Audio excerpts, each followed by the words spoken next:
Good.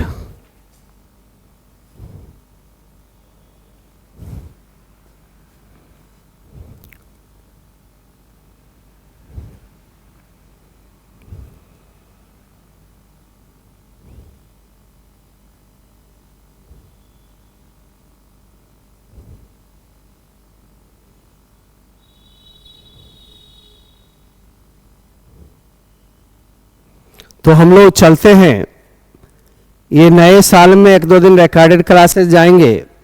ध्यान देना पढ़ाई पर में। विदाई समारोह हो गए समाप्त, नई साल की शुरुआत भी। अब परीक्षा के लिए टारगेट रखिए। 24 तारीख को यहाँ ऑफलाइन परीक्षा भी होगी।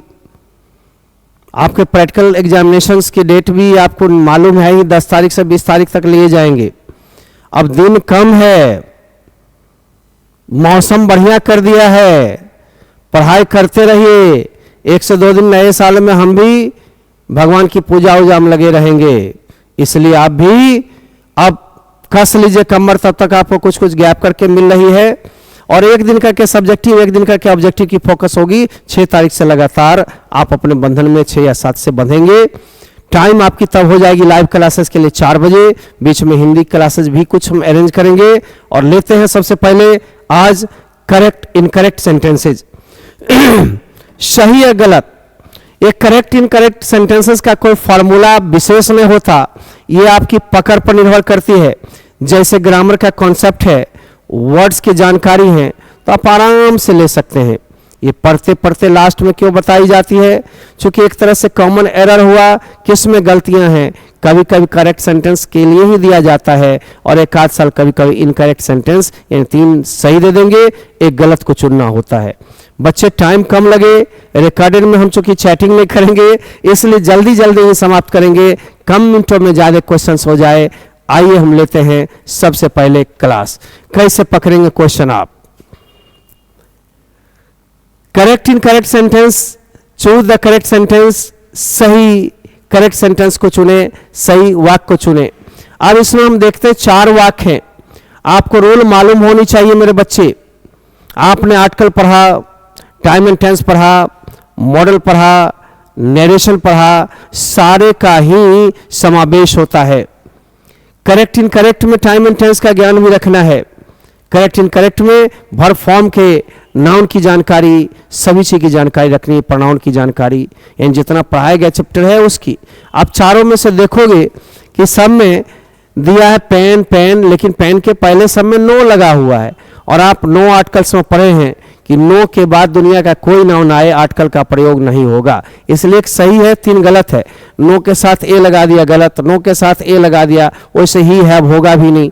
आप देखते हो है ही हैज है, लेकिन नो के साथ आर्टिकल नहीं है, ये सही है। बाकी सब में लगा दिया, एन लगाया, ए लगाया, गलत तो किया। अतः सही आंसर मेरा एक ही है, ही हैज नो पेन।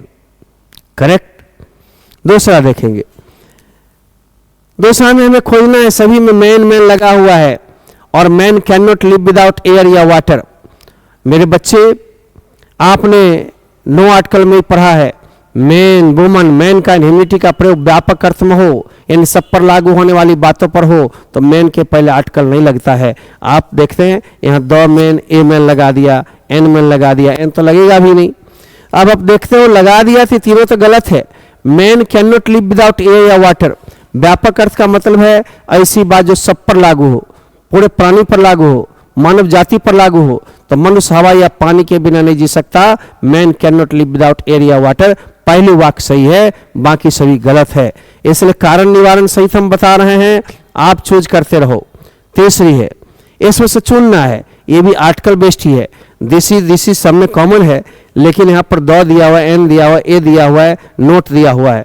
ये हमें क्या सिखाता है, क्या बताता है? बताता है कि यूजफुल के पहले यू बॉवल है, लेकिन साउंड इसका कंसोनेंट है। और आपको बताया था जब किसी विशेषण के बाद नाउन सिंगुलर हो तो उस विशेषण का उच्चारण होगा अ आ, ए ई, ओ ऊ, ए ऐ, ओ औ, अंग की तरह, तो एन लगेगा। लेकिन यूजफुल य की तरह है, इसलिए this is a useful book प्रथम सही है, एन लगा दिया गलत। यूजफुल में द लगा दिया गलत। यहाँ नोट नोट के साथ तो ए लगता है, लगाया ही नहीं है। अतः मेरे बच्चे सही यही है। चौथी हम लोग देखते हैं, choose the correct sentence. He is given to the title of a prince, title of the prince, of prince, some prince दिया हुआ है। सब में कॉमन क्वेश्चन है, लेकिन यहाँ आकर टेढ़ा मेढ़ा कर दिया। ये भी 9 आर्टिकल पढ़े थे। Title of, kind of, variety of, rank of, post of, position of, इन सब के पहले आर्टिकल लगती है प्राय, इसलिए इनके बाद वाले नाउन के पहले आर्टिकल नहीं लगते हैं। ध्यान दें, type of, kind of, sort of, variety of, rank of, post of, position of, job of, work of, इन सब के बाद वाले नाउन में प्राय आर्टिकल नहीं लगते हैं। अब आप देखेंगे, he is given to the title of a prince कर दिया गलत, he is given to the title of the prince कर दिया गलत, he is given to the title of prince इसमें नहीं है, अतः ये सही है। हम लोग को चुनना है, इसके लिए ग्रामर की आंख होनी चाहिए। Choose the correct sentence. I have a headache, I have a head, I has कर दिया गलत, आई हैव ये नहीं है गलत, आई विल हैव यहाँ पर देखते हुए नहीं है। आखिर इसका नियम क्या है सर? एक तो सब्जेक्ट वर्ब का एग्रीमेंट होना चाहिए, आई के साथ हैव तो सही है, लेकिन कुछ आप आर्टिकल में ही पढ़ेंगे, कुछ ऐसे अनकंटेबल नाउन हैं जिसके पहले एन का प्रयोग होता है, एन के प्रयोग के लास्ट में दिया हुआ था। I am in a mood, I am in a temper, go for a walk, go for a morning walk, ठीक है ना। तो have a catch a cold, have a cold, यहाँ हैव ए हेडेक, ये सब ऐसे अनकंटेबल जिसमें ए का प्रयोग होता है। अतः मेरे बच्चे आई हैव ए हेडेक सही है। नोट्स को दोहराएं, ग्रामर के रूल को जरूर दोहराएं। चूज द करेक्ट सेंटेंस, उसमें चुनना है। I will never speak a lie, tell a lie होता है, स्पीक ए लाई नहीं, स्पीक लाई तो होगा ही नहीं, लाई सिंगुलर है तो ए होना चाहिए। I will not never tell, I will never tell a lie गलत नहीं दिया है, he will never say A lie गलत है, से या स्पीक द ट्रूथ होता है, he will never tell a lie यहाँ सही है। अतः मेरे बच्चे यहाँ डी सही है। वर्ड्स का अरेंजमेंट भी आपका जरूरी है ज्ञान, और आर्टिकल में आप पढ़े हो tell a lie, make a mistake, make a blunder, है ना, इसलिए पढ़ाई आपका पूरा है, तभी आप इसको खोज पाइएगा। आई एम गोइंग नाउ, अब आप देखो इन 4 सेंटेंस में कौन सही है। आई एम गोइंग नाउ ये सही लगता है, यहाँ तो V3 दिया, कोई सहायक क्रिया है ही नहीं, गलत है। यहाँ देखो V4 दिया, कोई सहायक क्रिया है ही नहीं, गलत है। आई विल, शैल विल के साथ V1 होता, V4 दिया, ये भी गलत है। अतः एक सही सेंटेंस इसमें से कौन है? ये है। थोड़ा सा ये चैप्टर को धीरे से पकड़ना होगा रूल के साथ। आई विश, जब भी विश इच्छा या कामना का बोध हो तो इसमें प्लूरल वर्ब का प्रयोग सभी के साथ होता है। आई wish I were young again, मेरी इच्छा कि मैं पुनः जवान हो जाता। या if I were A bird, मैं चिड़िया होता। I would fly to you, मैं उड़ के तेरे पास आता। यहाँ पर देखना मेरे बच्चे, I wish were I young again, दूसरा देखो आई विश वाज कर दिया, सिंगुलर नहीं होगा। I wish I were young again, यहाँ पर देखो आई विश आई वाज तो होगा नहीं। आई विश वेयर आई कर दिया, आई विश आई वेयर, है ना, तो आई विश आई वेयर यहां पर सही है। चौथी खोजनी है ऑनर्ड या ऑनरेबल। आपको आर्टिकल में ही पढ़ाया था, आवर, ऑनेस्ट, ऑनरेबल, ऑनर्ड, ये सब में साइलेंट है, एन लगेगा, यहां पर लगा दिया। पहला में द, दूसरा में ए, तीसरा में ए, चौथा में एन, अतः यह सही है, ऑनर्ड या ऑनरेबल। देखिए और मारिए। Choose the correct sentence. Is she participate, is are am के साथ V1 नहीं होता, V4 होता। डू डज के साथ V1 होता, लेकिन डू का प्रयोग सी के साथ नहीं होता। यहां देखते हैं डिड सी पार्टिसिपेट, यह सही है। डिड किसी के साथ होगा और डू डज डिड के साथ V1 होगा, ये सही लगता है। Did she participate in the competition. तीसरा है she participated in the competition, वो भाग ले लिया, यह भी सही है, लेकिन क्वेश्चन मार्क अंत में दिया हुआ है और समान वाक्य में इंटरोगेशन मार्क्स नहीं होता। अतः मेरे बच्चे यहाँ सी सही है, इंटरोगेटिव में इंटरोगेशन मार्क, नहीं तो चौथा भी सही हो जाता। Raman is an M A in English, a B A an M A, उच्चारण जब अलग अलग शब्दों का एम ए, एम कैसे लिखते, ए एम, एम पहला अक्षर ए है, तो N M A in English, A नहीं, N M A in N English, double N N कर दिया, ये भी गलत। तो यहाँ पर ए कर दिया, ये गलत। प्रथम सही है। ठीक से देखो ग्रामर की आंखों से। Where is the station, station कहाँ है? यहाँ तो सिंगुलर है, WH है, ये तो सही लग रहा है। दूसरा को हम देखें कि वेयर द स्टेशन इज कर दिया। इंटोगेशन मार्क्स में पहले सहायक क्रिया होना चाहिए।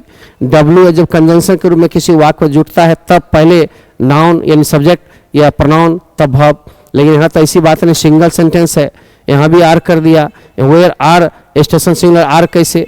इसलिए मेरे बच्चे कुल मिलाकर आप देखते हैं WH यही सही है, क्योंकि WH क्या सहायक क्रिया जो होगा आने वाले सब्जेक्ट के अनुसार। 12 हो गया। 13 choose the correct sentence. Has है प्लस भाव का रूप है सब्जेक्ट के साथ। हैज है तो सब्जेक्ट के अनुसार होगा, ए है तो हैव होगा, लेकिन V3 होना चाहिए। हैव यू सीन, शाव नहीं, V2 नहीं। हैव यू सीन द ताज, यहाँ पर ये सही है। यहाँ पर देखो सी दे दिया V1, हैव यू बीन सी दोनों दे दिया, ठीक नहीं है। यहाँ साव V2 दिया, ठीक नहीं है। अतः मेरे बच्चे बी ही सही है। Radha has been dancing 4 8 o'clock। अब देखो हैज बीन तो होगा राधा के साथ, सही है। और आप जानते हैं हैज बीन हैव बीन के साथ V4 होता है, ये भी आप जानते हो, या कोई नाउन एडजेक्टिव होता, परंतु मेरे बच्चे वर्ब है तो V4। लेकिन सिंस या फोर का प्रयोग हम बताया है, घंटा, मिनट, सेकेंड, दिन, सप्ताह, महीना, वर्ष, दशक, शताब्दी रहे तो पीरियड ऑफ टाइम में आपका 4 होता है। यहाँ सिंस होगा क्योंकि यहाँ निश्चित समय है, पीरियड ऑफ टाइम नहीं है, पॉइंट ऑफ टाइम है। निश्चित समय में आपको सिंस लगता है। और यहाँ दिया Radha has been dancing since 8 o'clock। तो सर यहाँ भी 4 दे दिया, वहाँ भी 4 दे दिया, यहाँ फ्रॉम दे दिया, ये तीनों गलत है। यहाँ सिंस ये सही है। Choose the correct sentence. I wish I were या वेयर आई, ठीक ना। तो वेयर जब होगा सहायक क्रिया तो पहले हो जाएगा, अन्यथा आई वेयर होगा। इन कुल मिलाकर पास्ट का प्लूरल वर्ब का प्रयोग होता है इच्छा वाले में। ठीक है, आगे चलिए।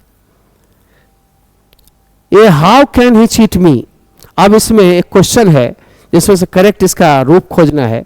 He can not cheat me like this, वह मेरे को इस तरह से नहीं धोखा दे सकता, यानी हाउ कैन ही चीट मी, ये इसको पूरा सेंस करना है। एक निगेटिव सेंस में सही है और बाकी में चीट क्रिया पहले दे दिया, कैन नॉट पहले दे दिया, कैन नॉट दिया तो सब्जेक्ट होना चाहिए। यहाँ देखिए अरेंजमेंट यहाँ ठीक नहीं, मी नोट कर दिया ऑब्जेक्ट के बाद नोट, ये सब अरेंजमेंट गड़बड़ है। अतः एक ही अरेंजमेंट भी सेंटेंस का देखना होता है।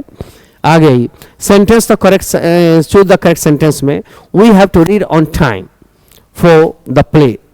अब मेरे बच्चे देखते हैं ऑन टाइम या इन टाइम सही है, लेकिन एट टाइम होता है जब दिया गया निर्दिष्ट समय 9 बजे 10 बजे तब। यहाँ भी एट टाइम कर दिया, यहाँ भी एट टाइम, तो ये तीनों चारों गलत है।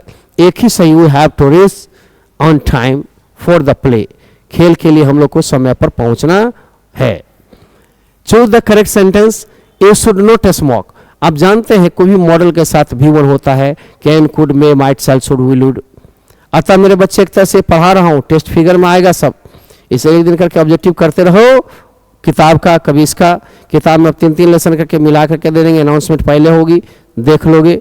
ऑब्जेक्टिव सब्जेक्टिव सबको संभालो। अब लास्ट चरण चलेगा ना, यू शुड नॉट स्मोक, ये यहाँ पर सहायक क्रिया है ही नहीं, नोट कर दिया, नोट को यहाँ आगे कर दिया, ये नोट को यहाँ पहले कर दिया सहायक क्रिया के बिना, पहले सहायक क्रिया तब नोट, यहाँ सही अरेंजमेंट है।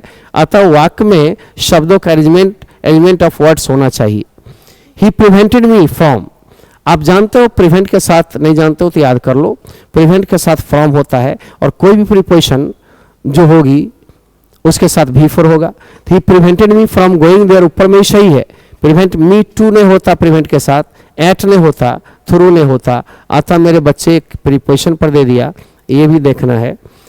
20 I did my work quick, अब देखो एडवर्ब पढ़ाया था मैंने, जब किसी की क्रिया के बाद एडवर्ब आता है और वह मैनर होता है तो LY वाला होता है। LY सिर्फ सुन में नहीं लगता है, देखते वेल में नहीं लगता है, बताए थे। लेट में प्रायः नहीं लगता है, कभी कभार विशेष सेंस का अलग बात है, प्रायः नहीं लगता है। अब देखोगे हार्ड का हार्डली होता है तो अलग बन जाता है, ठीक है। बारंबारता सूचक क्रिया विशेषण उसको कहते हैं। लेकिन देखना है हमको फास्ट में फास्टली नहीं लगाना है। ये सब आपको एडवर्ब में पढ़ाए थे क्लास में, क्लास करना जरूरी होता है। I did my work quickly, आप बिना क्लास के तलाश करना चाहते थे, सब छोड़ना पड़ेगा। Choose the correct sentence. What have you brouted नहीं, बाउटेड नहीं, अब देखो हैव के साथ भी3 होगा, लेकिन बाउटेड नहीं होता शब्द, बाय भी नहीं, V1 है, बाउट्स V5 है, have you bought, buy bought bought. अतः मेरा सही क्रम और सही शब्द का स्पेलिंग यहीं पर मिल रहा है। ये भी जानना है टाइम एंड टेंस में हैव के साथ V3 किस सब्जेक्ट के साथ कौन सी सहायक क्रिया, ये सिंटैक्स के माध्यम से सारा जानकारी होगा तब ये मिलेगा। 22 नंबर में आ गए choose the correct sentence, he is going to home. Going के साथ होम शब्द आए तो प्रीपोजिशन का प्रयोग प्राय नहीं होता, he is going home, to नहीं, अतः मेरा सही सेंटेंस ये है। Choose the correct sentence, Mahatma Gandhi was born. कोई भी आदमी जन्म लेता है माता पिता के द्वारा तो उसमें सीधे बॉर्न है was born, I was born on 10 जून, 10 जून को मैं जन्म लिया, ईस्वी जो हो। लेकिन मेरे बच्चे V2 जब टूटते हैं तो वही वाज प्लस V3, तो महात्मा गांधी पैदा हुए जन्म लिए कब 1869 में, ऊपर का वाक्य सही है, हैज बीन नहीं, ले चुके हैं कहने की बात नहीं, जन्म लिया कोई भूतकाल का बात को कहता है, ठीक ना।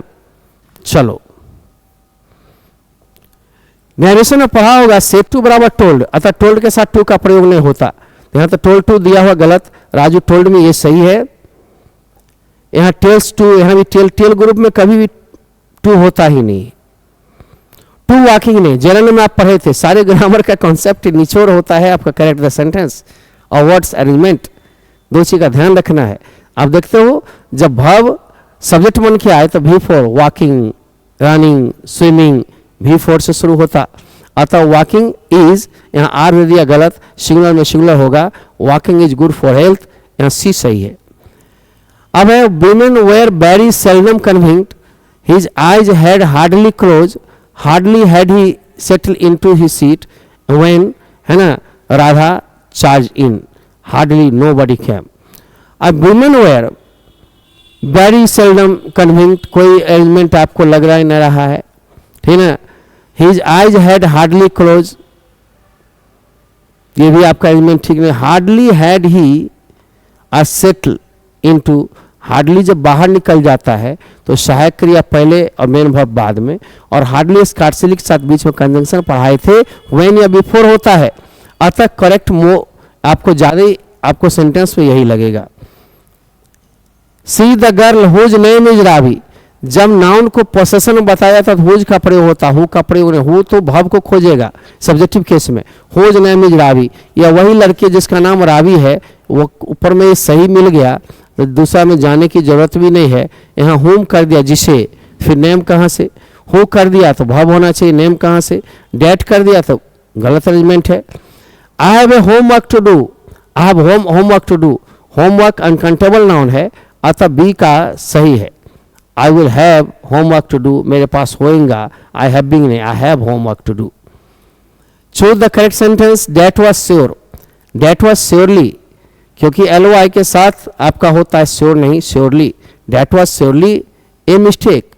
एक मिनट, यहाँ पर टाइपिंग में ए मिस्टेक आप कर लो, ए छूटा हुआ है, श्योरली ए मिस्टेक नहीं भी रहेगा तो श्योरली यहाँ है ना, इसको करेक्ट मानिए, राइट जो ऑप्शन है।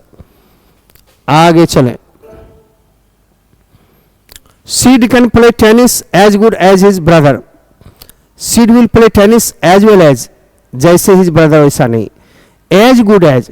आप जानते हैं कि जो कोई भी पॉजिटिव डिग्री का प्रयोग जो होता है एज के बीच में होता है, एज टॉल एज या not so tall as well as में तो वैसा जैसा होगा, तो सब में एज वेल एज कॉमन है। यहाँ पर देखते सीड हैड प्लेड नहीं, Sid can play tennis as good as he brother, ज्यादा सुटेबल ये है। लेटेस्ट गो, अब लेटेस्ट गो के बाद चर्च है, चर्च सब में है, हम ध्यान दे रहे हैं, और church, temple, school, college, university, hospital, market, इन सब में जब मेन उद्देश्य के लिए जाते हैं तो द का प्रयोग नहीं होता, यहाँ द लगा दिया गलत, यहाँ नहीं लगाया है। तो ये देखते हैं लेटेस्ट गो टू चर्च, हम लोग को चर्च जाना चाहिए टू फाइंड सम पीस, ये सही लगता है। सर यहाँ क्यों नहीं इन पीस कर दिया, शांति में घुसने के लिए थोड़ी जाता है, एट पीस चढ़ने के लिए थोड़ी जाता है, अतः सबसे सही वाक्य यही है। There is a small milk, आपको मिल्क का साइज नहीं होता, द लिटिल नहीं, द लिटिल में निगेटिव अर्थ ले लेगा, है ना, द लिटिल में उतना जितना है, और सम मिल्क ये आप जानते हैं सम का प्रयोग अनकाउंटेबल और काउंटेबल सम में होता है, अतः यह ठीक है। स्मॉल मिल्क साइज में, द मिल्क उतना जितना के अर्थ में लेते, ये भी नहीं है ना। तो हम लोग यहाँ देखते हैं correct sentence is both, both के साथ एंड होता है और नहीं, बोथ के साथ नॉर नहीं, बोथ के साथ एंड। आंख मून के ये दे दीजिए, डबल कंजंक्शन वाला पेयर ऑफ कंजंक्शन में हम पढ़ाए हुए हैं, ठीक से देखिएगा। It is high time, time and tense में होगा, एस्टरडे, अगो, हाई टाइम ये सब रहे तो V2 का प्रयोग होगा। It is high time we started, यहाँ V2 है, अतः इसको मार लो मेरे बच्चे, और कहीं V2 है ही नहीं। चलो 35, the city is too crowded with buildings and vehicles everywhere, यह सिटी जो पूरा भरा हुआ है बड़े बड़े बिल्डिंग्स और व्हीकल्स से सब जगह, प्रत्येक जगह। तो यहाँ पर तो बहुवचन है, एक चीज से तो घिरा हुआ रहता नहीं, ये सही लग रहा है। दूसरा देखते हैं सिटी इज, यहाँ पर सहायक क्रिया ही नहीं है, यहाँ the city is too crowded with singular noun है, एक एगो नाउन से थोड़ी घिरल रहता है। सिटी इज टू क्राउडिंग कर दिया है ना, टू के बाद V3 के रूप में एडजेक्टिव आ सकता है या कोई एडजेक्टिव आता, लेकिन यहाँ पर V4 कर दिया, ये भी दिक्कत है। चलो अब कभी कभी इनकरेक्ट सेंटेंस पूछ देता है कि करेक्ट 3 ठो है, एगो इनकरेक्ट है, एगो गलत वाला खोजना है, अपने मॉडल वाला में दिया हुआ है I sold all my furniture. कुछ ऐसे अनकाउंटेबल नाउन होते हैं जिसमें एस नहीं लगता, एडवाइस, वर्क, फर्नीचर, क्रॉकरी, देखते हैं ना, ये सारे में एस नहीं लगता, अतः मेरे बच्चे एस यहाँ लगाकर गलती कर दिया, और गलती ही आपको वाक खोजना है। दे हेल्प ईच अदर, वे सभी एक दूसरे की मदद करते, ईच अदर एक दूसरे के लिए सही है, दे बहुवचन में। प्लीज के साथ V1 सही है, द पुअर माने गरीबों की, एडजेक्टिव में द लगाने से नाउन बहुवचन बनता है। माई सन इज 6 months ओल्ड, मेरा बेटा 6 महीना का है, ये भी सही है, अतः एक ही गलत था। Choose the incorrect option. अब इसमें बहुत लोग जो है इसको बी वाला सही चुन लेते हैं, बता दूं, राइटिंग विद ए पेन होता है, राइटिंग विद ए पेंसिल होता है, राइट इन पेंसिल, कलर वाला पेंसिल में इन लगता है, अतः यहाँ तो कलम से लिखा है राइटिंग वाली से, लेकिन काइंड के साथ टू या विद, टू या टुवार्ड्स होता, विद नहीं, अतः ये इनकरेक्ट सेंटेंस है। बहुत लोग अक्सर ये चुन लेते हैं एग्री के साथ टू, तब जब व्यक्ति न हो, तो व्यक्ति तो नहीं, प्रपोजल है इसलिए agree to. Shivering with cold, ठंडा से कांपना, ये भी सही है। अब हम लोग देखते हैं 38, चूज द करेक्ट सेंटेंस। इसको ध्यान देना, जब भी हाइफन लगा हो तो नाउन सिंगुलर हो जाता है। ए 10 हाइफन रुपी नोट, रुपीज नहीं, और जब हाइफन हटा लोगे तो 10 रुपीज हो जाएगा। ध्यान देना, इसमें गलती कर जाता है लोग, अतः हाइफन लगी हुई है, एक यही सही, हाइफन में बहुवचन दे दिया, एक कमिटी ऑफ 5 men उल्टा कर दिया। होली फॉल्स इन मार्च, होली मार्च में आती है, फॉल इन माने आना, गिरना ही नहीं, केवल फॉल माने केवल गिरना, फॉल इन माने आना। सही है। डू यू लाइक क्रिकेट, सही है। ही स्पीक्स इंग्लिश, सही है। We saw deers, deer singular और प्लूरल दोनों में डियर ही होता, डियर्स नहीं, अतः ये इनकरेक्ट है, इनकरेक्ट खोजना है यहाँ। अब यहां देखना, अनीता देसाई रोट, बेस्ट है सब में, बेस्ट 3 में है, अतः बेस्ट अतः सुपरलेटिव, सुपरलेटिव में द होता, सब में एक ही हुए, गलती है। अतः Anita Desai wrote a good book, सही यहाँ पर ये है। आप ग्रामर की पूरी नॉलेज रख करके, वर्ड्स की नॉलेज रख करके करेक्ट इनकरेक्ट चुन सकते हैं, यदि सुविधा हो तो चुनेंगे, वैसे 50% ही बनाना है। मेन है थोड़ा सा सिंटैक्स देखिए, time and tense, gerund, infinitive और क्वेश्चन टैग हल्का है, ऑड वर्ड्स ये सब सिंपल है, साथ ही साथ थोड़ा आर्टिकल और नरेशन का शुरुआती भाग यदि आता है तब 20-25 क्वेश्चन हो जाएगा। आपको किताब से ही 30-35 जवाब, उस पर ज़्यादा फोर्स मारिए। ऑब्जेक्टिव के लिए 85 बनाना है, 10 मैचिंग, 60 नंबर तो ऐसे ही आ जाएगा, ठीक है ना। चलिए आज के लिए हम लेते हैं विदा, फिर मिलते हैं अगले दिन, और 2-3 दिन के बाद इंपॉर्टेंट सब्जेक्टिव और ऑब्जेक्टिव का दिन बीच बीच करके होगा। धन्यवाद, बाय।